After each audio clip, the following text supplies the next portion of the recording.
नमस्कार दोस्तों, कैसे हैं आप सब लोग। आशा करता हूं आप सब लोग अच्छे होंगे। तो चलिए दोस्तों, बात करते हैं आज निफ्टी के अंदर मार्केट आवर के दौरान क्या हुआ और कल क्या हो सकता है। निफ्टी की चाल कैसी रहेगी, निफ्टी के इंपॉर्टेंट लेवल्स कौन से हैं और हमारा व्यू निफ्टी के ऊपर क्या रहेगा। लेकिन दोस्तों, आगे बढ़ने से पहले मैं आपको यह बता दूं, हमारी निफ्टी के अंदर किसी भी तरह की कोई भी बाई या सेल की रिकमेंडेशन नहीं है। अगर आपको निफ्टी के अंदर किसी भी तरह का कोई भी ट्रेड लेना है या कोई भी पोजीशन बनानी है तो अपने फाइनेंशियल एडवाइजर की सलाह पर लें। हमारी यहाँ पर कोई भी बाई या सेल की रिकमेंडेशन नहीं है। हम यहाँ पर केवल चार्ट पर एनालिसिस करेंगे। तो चलिए दोस्तों, अब हम चार्ट पर चल पड़ते हैं और बात करते हैं आज निफ्टी के अंदर मार्केट आवर के दौरान क्या हुआ। दोस्तों, मैंने अपनी कल की निफ्टी प्रिडिक्शन की वीडियो में आपको बताया था, आप निफ्टी के अंदर 23,325 के आसपास लॉन्ग पोजीशन बना सकते हैं और आपका स्ट्रिक्ट स्टॉप लॉस रहेगा 23,250। दोस्तों, आज निफ्टी ओपन हुई थी 23,320 के आसपास, जो हमारी बाइंग रेंज थी। लेकिन निफ्टी एक बार के लिए हमारे स्टॉप लॉस के नीचे गई 23,230 तक, लेकिन वहां पर निफ्टी ज़्यादा देर तक सस्टेन नहीं कर पाई और निफ्टी 15 मिनट की मूविंग एवरेज के ऊपर आकर काम करती रही और 23,320 से 23,350 के आसपास ही आज पूरा दिन भर निफ्टी काम करती रही। और आप देख सकते हैं दोस्तों, निफ्टी की बहुत ही छोटी रेंज थी, ऊपर की तरफ 23,380, नीचे की तरफ 23,250। तो लगभग 125 पॉइंट की रेंज के अंदर निफ्टी आज कारोबार करती रही और आज हमारा तेजी की तरफ कोई भी टारगेट निफ्टी के अंदर अचीव नहीं हुआ है।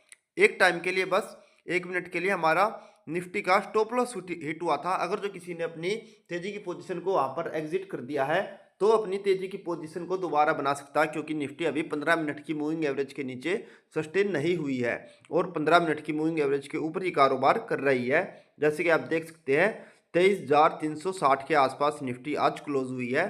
तो हम कल भी निफ्टी के अंदर तेजी की पोजीशन में ही बने रहेंगे और जब तक निफ्टी अपनी 15 मिनट की मूविंग एवरेज के नीचे अगर सस्टेन नहीं होती और क्लोज नहीं देती, तब तक हम निफ्टी में शॉर्ट पोजीशन की तरफ नहीं जाएंगे। तो दोस्तों, कल के लिए अब हम दो स्ट्रेटजी पर काम करेंगे, एक लॉन्ग और एक शॉर्ट। तो मैं आपको दोनों स्ट्रेटजी के बारे में बता देता हूं। दोस्तों, आप देख सकते हैं निफ्टी की 15 मिनट की मूविंग एवरेज 23,280 के आसपास आई हुई है। तो हम तेजी की तरफ की पोजीशन बनाएंगे तो हमारा स्टॉप लॉस 23,250 ही रहने दें आप, और 23,250 के नीचे अगर निफ्टी सस्टेन करती है तो आप अपनी तेजी की पोजीशन से बाहर निकल सकते हैं। आपकी निफ्टी में न्यू एंट्री तेजी की तरफ रहेगी 23,300 के आसपास,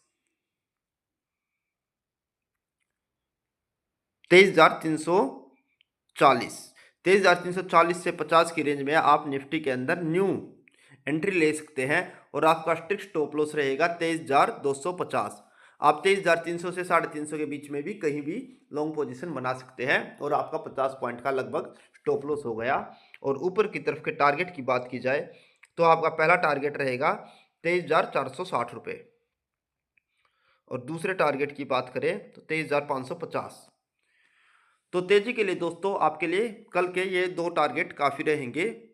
अगर आपको निफ्टी के अंदर तेजी की पोजीशन बनानी है तो आपकी एंट्री रेंज रहेगी 23,300 से 350 के बीच में। स्ट्रिक्ट स्टॉप लॉस रहेगा आपका 23,250 और आपके ऊपर के टारगेट रहेंगे 23,460, 23,550। इन दो टारगेट के लिए आप निफ्टी के अंदर न्यू लॉन्ग पोजीशन बना सकते हैं। और अगर आपने आज अपनी लॉन्ग पोजीशन से एग्जिट नहीं किया है तो आप अपनी पोजीशन में बने रहे। और अगर कल 23,250 के नीचे अगर निफ्टी कारोबार करती है और सस्टेन होती है तो आप अपने तेजी की पोजीशन से बाहर निकल जाएं, क्योंकि वहां पर फिर सेलर एक्टिवेट हो जाएंगे जो निफ्टी को नीचे की तरफ ले जाने का कारोबार करेंगे। तो दोस्तों, अगर हम नीचे की बात करें और निफ्टी कि अगर हम शॉर्ट पोजीशन की बात करें तो 23,250 को अगर निफ्टी नीचे की तरफ ब्रेक करती है तो आप निफ्टी के अंदर शॉर्ट पोजीशन बना सकते हैं।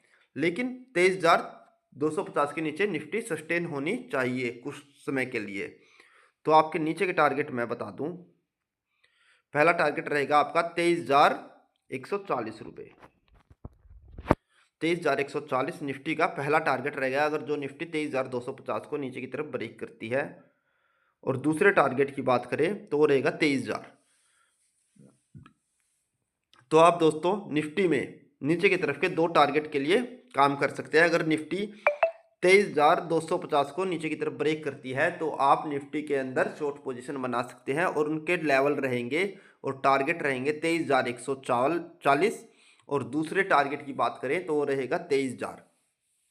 दोस्तों अगर आप निफ्टी के अंदर शॉर्ट पोजीशन बनाते हैं तो आपका स्ट्रिक्ट स्टॉप लॉस रहेगा 23,280 या आप 23,300 भी निफ्टी के अंदर अपना स्टॉप लॉस लेकर चल सकते हैं। शॉर्ट की तरफ 23,300 आपका स्टॉप लॉस रहेगा और 23,250 अगर नीचे ब्रेक करता है तो ये आप निफ्टी के अंदर शॉर्ट पोजीशन ऐड करें, नहीं तो छोड़ दें, लॉन्ग में ही बने रहें। और अगर आप लॉन्ग पोजीशन को बनाकर चलते हैं तो आपका स्टॉप लॉस रहेगा 23,250। दोस्तों आप स्टॉप लॉस के अंदर कंफ्यूज मत होना, अगर आपके पास तेजी की पोजीशन है तो आपका स्टॉप लॉस है 23,250 और अगर निफ्टी 23,250 को नीचे की तरफ ब्रेक करती है तो ही आप शॉर्ट पोजीशन बनाए, उस कंडीशन में आपका स्टॉप लॉस हो जाएगा 23,300। तो इसको बड़े ही गौर से नोट करके रख लेना और अपने टारगेटों को तेजी और मंदी की तरफ दोनों को आप नोट करके रख लेना, क्योंकि कल डिसाइडिंग मूव रहेगा निफ्टी के अंदर तेजी की पोजीशन बनी रहेगी या मंदी की पोजीशन बनी रहेगी। क्योंकि कल हमें पता चलेगा निफ्टी के अंदर बायर निफ्टी को ऊपर ले जाना चाहते हैं या सेलर निफ्टी को नीचे की तरफ ले जाना चाहते हैं। तो कल के दिन ये डिसाइड हो जाएगा निफ्टी में किस तरह से आगे आने वाले दिनों में कारोबार होगा। तो आप इस स्ट्रेटजी को नोट करके रख लेना और अगर आपको हमारी वीडियो अच्छी लगी हो तो इसको लाइक करें, शेयर करें, कमेंट करें और अगर आपको हमारा चैनल पसंद आया हो तो इसको सब्सक्राइब करें और बेल आइकन को दबाना ना भूलें ताकि आगे भी आपको ऐसी यूज़फुल वीडियो देखने को मिलती रहे। धन्यवाद दोस्तों।